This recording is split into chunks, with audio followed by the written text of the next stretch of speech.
I wanted to take just a few minutes and walk through with you what we saw in Parenthood. So, Parenthood, much like This Is Us, is a family drama that it runs in that 60-minute time slot. It just like This Is Us debuted on NBC. However, this show ran before This Is Us started.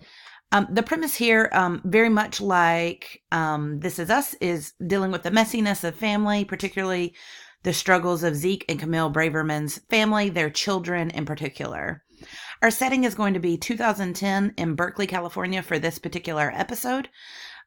So we are operating only in the present, the present of 2010, versus in This Is Us, we were looking at present day 2016 and past tense 1980. So there's a little bit of a difference there. All right, now I want to walk through with you each of the main storylines. We're going to have basically 5 different groups that we're looking at. The first is Zeke and Camille Braverman. We're slowly introduced to these two characters. While they are clearly important to the family, they don't play the pivotal role that we see in This Is Us with Jack and Rebecca. Instead, they kind of fade to the background a little bit, but they are still very important. They're welcoming their daughter Sarah and her children Amber and Drew into their home. And there certainly seems to be some sort of a conflict based on the raising of children between Zeke and his son Adam. Next, we have Adam Braverman. And Adam is the eldest son of Zeke and Camille. And in this episode, he is going through a moment of crisis as a result of his son Max, who is being diagnosed with a form of autism, Asperger's. We really see him struggling with this. The episode opens with Adam and the baseball game, and it closes with Adam and a different baseball game. In many ways, Adam kind of feels like our central character, even though all of the siblings are important and the whole family is important. A lot of this particular episode does seem to be presented through Adam's eyes. We also see him dealing with his daughter being arrested.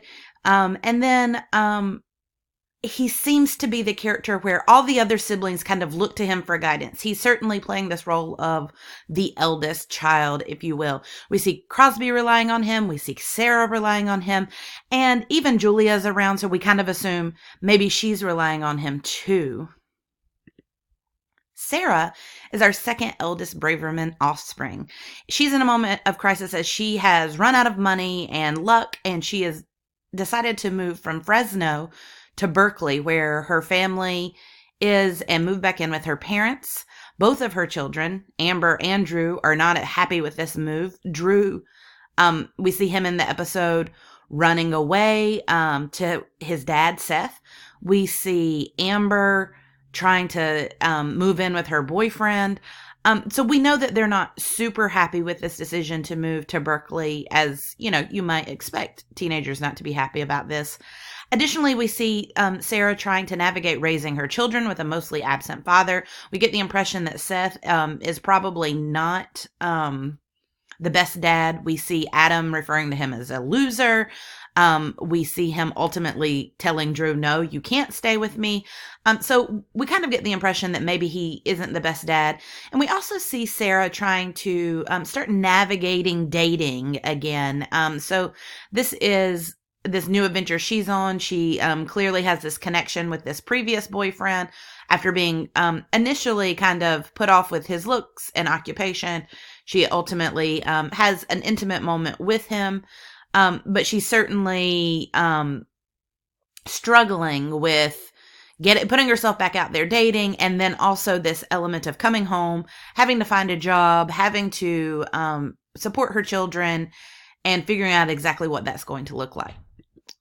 Next, we have Crosby, and Crosby is our third eldest Braverman offspring, and he and Sarah, in a lot of ways, are kind of comparable because their lives are a little bit both of a mess. We kind of get the impression that maybe they're both struggling with this idea of growing up. We especially see this with Crosby. He's very much struggling with the concept of growing up. He reluctantly agrees to father a child and marry Katie, his girlfriend, even though he clearly does not want to do this.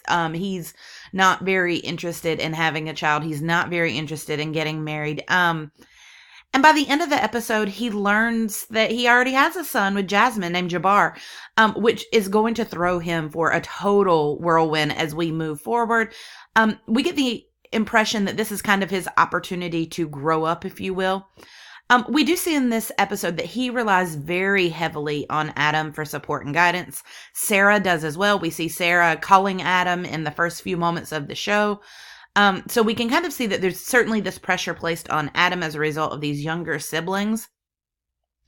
Crosby, in a lot of ways, I feel like shows a clear parallel to Kevin's character on This Is Us. While the two characters are very different, they're both very much struggling with the idea of growing up, of having to accept what life should look like, even though Kevin maybe looks like he's a grown up. He totally, by the middle of the This Is Us episode, he has totally self-destructed in blowing up at his job. And then we just see him wallowing in it for the rest of the episode. We understand that change is coming for him, that he is going to have to become more of an adult. We see that with Crosby too, where he's very much kind of traipsing through life with little concern, and now we see that he's going to have to become responsible if he's going to raise this child who is going to turn out to be his. Storyline 5 deals with Julia Braverman Graham. She's the youngest Braverman, and she prides herself on being a successful lawyer, yet her job is a source of conflict for her. And the reason for this is because her daughter Sydney clearly prefers her husband Joel over Julia, and this really hurts her feelings. She's really dealing with this concept in motherhood of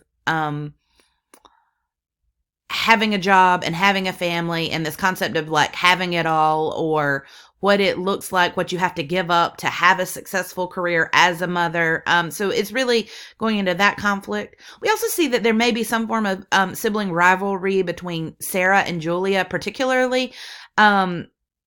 Julia immediately jumps in on Sarah and says, hey, when are you getting a job? And then she sets her up with somebody and they fight about it. It kind of becomes clear that Sarah, even though she's the older sister, maybe feels inferior to Julia because Julia does have, quote, this perfect family and perfect job. And so we're going to see that maybe be explored later on if you were to continue watching the show. But in this episode, that is set up. We have a number of themes that are presented in this episode. We have this idea of coming home or moving home, if you will, with Sarah and what that looks like, and maybe the difficulties of that, maybe some embarrassment of I moved away and I didn't make it, so now I'm back. We have a generational conflict between the parenting styles of Zeke and the parenting styles of what the kids are doing, particularly between Adam and Zeke. That also comes in this idea of fathers and sons that's listed below, where we see Zeke critiquing Adam, and that particularly in the decisions he's making, but ultimately acknowledging that maybe Adam knows what he's doing. This is kind of an idea that is also explored in This Is Us, this concept of fathers and sons and the generational theme, if you will, because we see Randall in This Is Us really struggling as he confronts William, his biological father. And yet we also see that influence of Jack, who raised Randall, in Randall. Randall's personality in a lot of ways is emblematic of what we see from Jack in that first episode. But then we also know that Randall's really does, no matter what he says, want to get to know William. So there's really this conflict going on there with fathers and sons, and really in a lot of ways, particularly in This Is Us, a nature versus nurture argument being made of, this is who I am biologically, but this is who I was raised to be. And we even see that some with Adam and Zeke and Max, where Adam was raised in, biologically he's this person, but he's raising his son very differently. So the nurture is different there. So that may be an avenue for some people to look at. We also see sibling rivalry between some of the kids. We also see the idea of favoritism, particularly with Julia and Sydney. As far as societal issues that are dealt with, we see Asperger's, we see artificial insemination, we see marijuana use among youth, we see unexpected parenthood. Although it's not the unexpected, oh, we got pregnant and we didn't know it. It was more, I had a kid and I didn't know it. And then we also see the pressures to form a family that we're seeing with Crosby and his girlfriend that is ready to start a family, whereas Crosby's not quite there yet. We also see, and I didn't mention it here, but the pressures that just family in general places on one's life.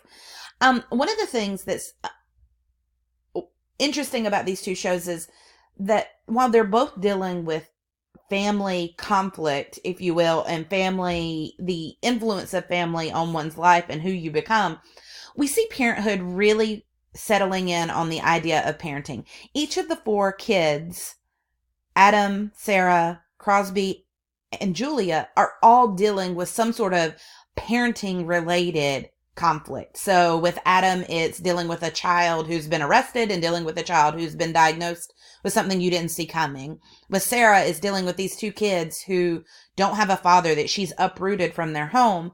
With Crosby, it's the idea of becoming a parent. And with Julia, it's managing parenting with a job. So all of their issues are parenting related. We don't see that in This Is Us. And I think that really makes This Is Us a different show in a lot of ways. We are seeing Jack and Rebecca becoming parents.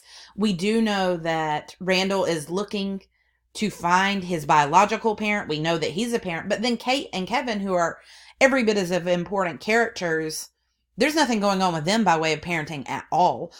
So you could make the case that maybe This Is Us might appeal to a wider audience because you maybe don't have to be a parent to relate to what they're dealing with. That doesn't discount Parenthood, though.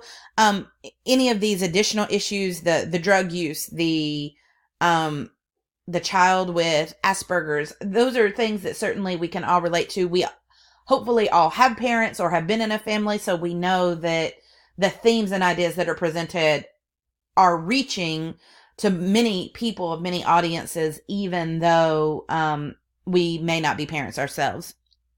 All right, that's what I have for you. If you have questions as you're moving forward, please let me know.